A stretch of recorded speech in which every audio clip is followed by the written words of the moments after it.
I am in the process of starting some seeds for the gardening season that I am so excited for. I was very hands off last growing season, so I'm very excited to get back started. My husband took the reins last year to give me a break. I guess I wore myself out that season before, and this is our first, well, my first year starting starter plants. Like I said, my husband and children did it last year, and I had no involvement whatsoever. So I'm kind of at square one with learning how to do this. You will see my successes and fails throughout this process and learn as I go because that's what I'm doing. I began by writing a list of everything I wanted to have in my garden this growing season.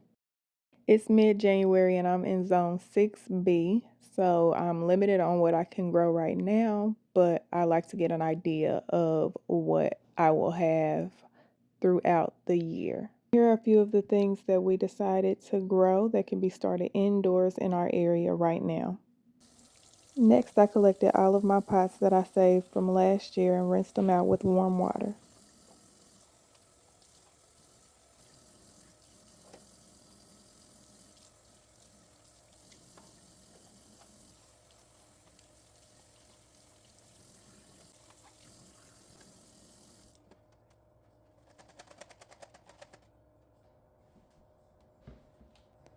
After rinsing all my pots, I filled a spray bottle with half water, half distilled white vinegar.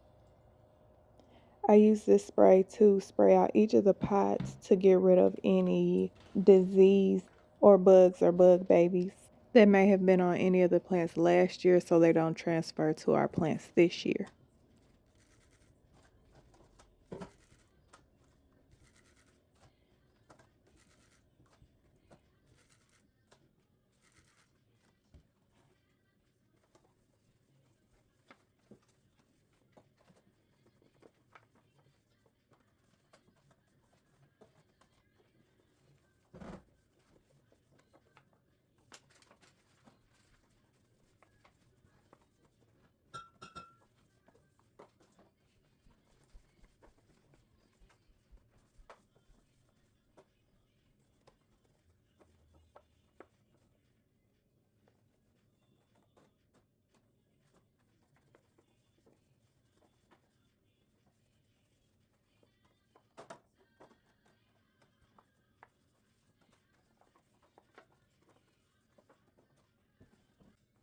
Next, I prepared my seed starter mix. I started by getting a bowl and some water to moisten the mix.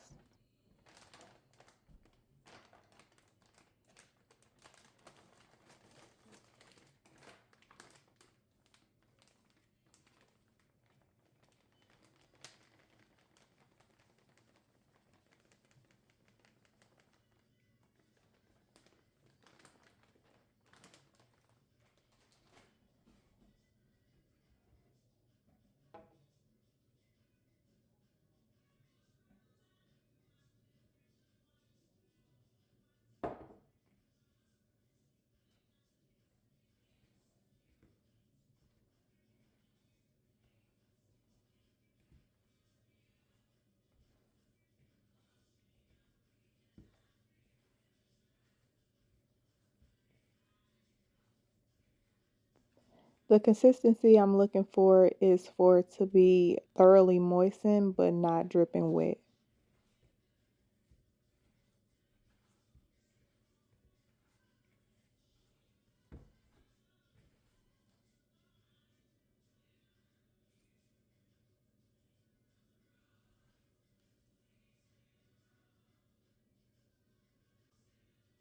Now I'm ready to fill my containers. I don't fill them up to the very top because I still need to put my seeds in and put a thin layer of mix on top of the seeds, as well as when I water. I don't want the water to just run off the edges because the dirt is up so high. So I like to fill it up right at that line where the lip of the container starts and leave the rest for wiggle room.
Here I am making my labels for my seeds because I am known to be growing something and have no clue what it is because I have not put a label on it. So this year I am labeling everything.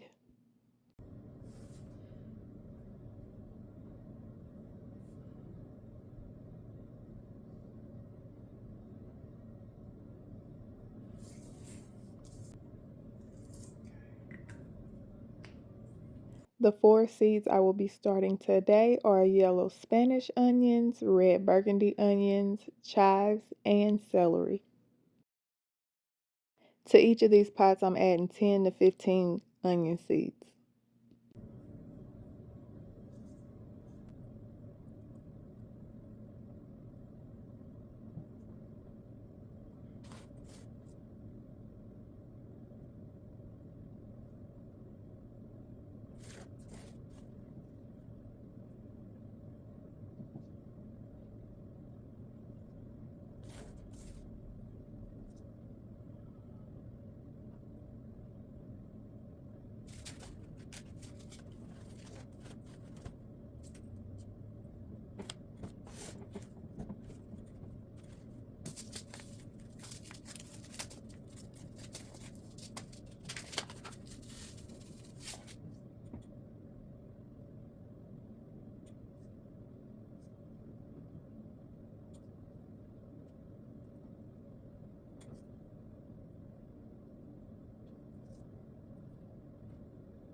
Now that I've added all of my onion seeds, I'm going to cover them with a thin layer of starter mix.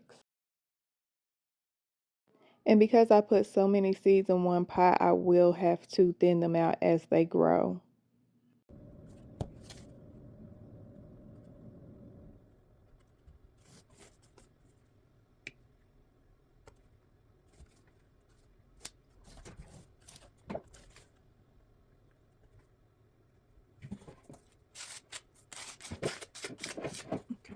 My last step is to water them in.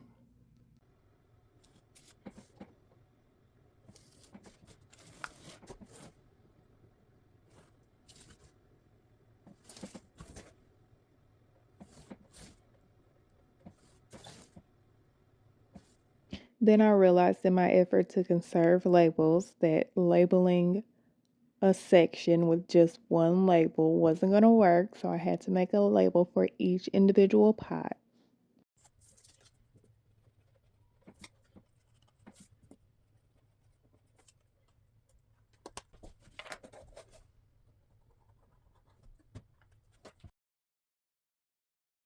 Moving on to our celery and chives. These seeds were tiny, and I'm not exactly sure how many I put in each cell. I would say probably around 7 to 10. I just took a little pinch and sprinkled, and again, if it comes out where they're too thick or I need to, then I'll just thin them out as they grow. Probably not the chives though, because I don't think they need to be thinned.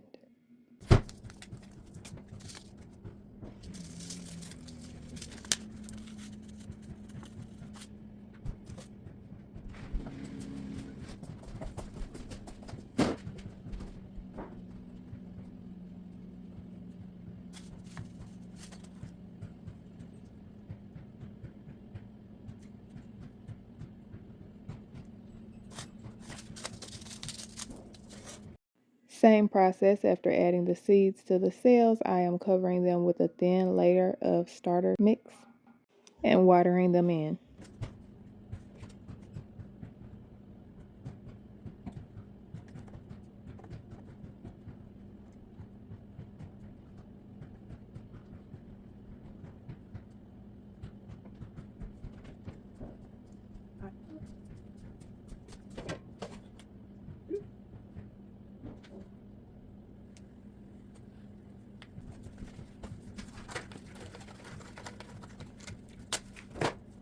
I'm adding this sheet of saran wrap to this, for one, because I saw somebody else doing it online, and for two, because it kind of creates a little bit of a greenhouse effect and helps them keep warm and moist. So, what could it hurt?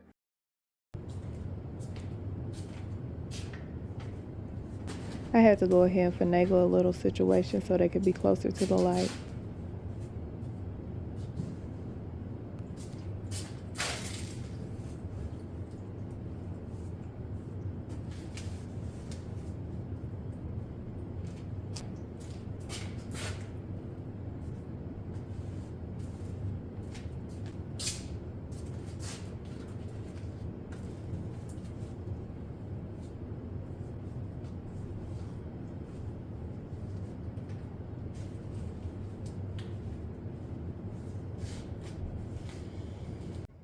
I am in my basement and I just realized how ridiculously cold it is down here. So I am probably going to move them to the grow tent that's over there, but it needs to be cleaned out from the last person who grew in it. So I'm gonna do that, and then I'm gonna move them to the grow tent just so they can have a little bit more warmth throughout the day, because it's pretty chilly down here and I don't know how that will affect them. I do have some heating pads on the way, and again, this is all an experiment for me, so we're gonna see what we get, and I'm gonna do my best. Need to do a little bit more research as far as how long I need to have the lights on for them, how often I need to water. I feel like they probably need to stay damp. I am definitely going to water my onions from the bottom. So I'm gonna sit all of those individual cups in a tray, or pots in a tray, and then bottom water for those from now on. But other than that, I think everything went well. As well as it could be. So I will be back and share as we go, and yeah.